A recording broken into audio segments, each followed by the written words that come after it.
On long-term financing, I propose A, that funding for adaptation and mitigation should start by 2013 to reach up to $50 billion per annum by 2015 and $100 billion per annum by 2020.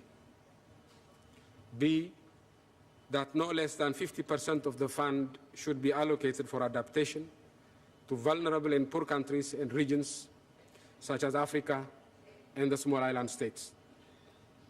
C, that the fund be financed through creative financing mechanisms.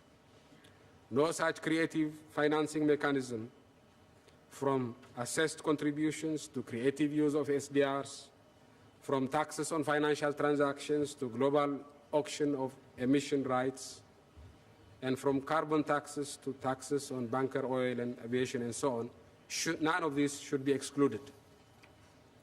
And D,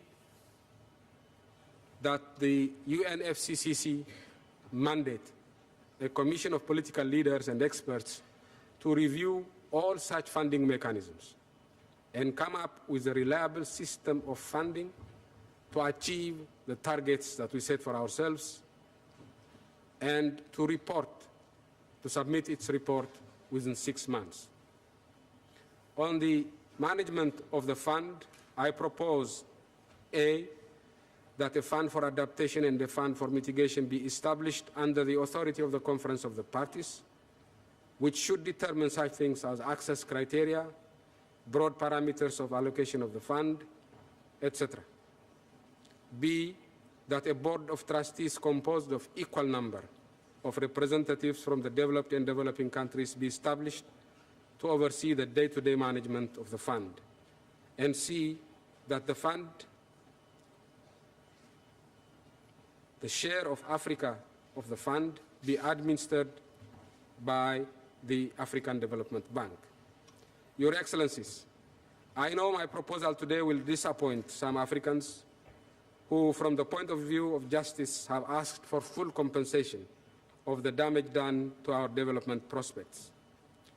My proposal scales back our expectation with regards to the level of funding in return for more reliable funding and a seat at the table in the management of any such fund.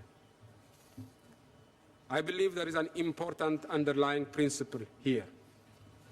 Africa loses more than most if there is no agreement on climate change.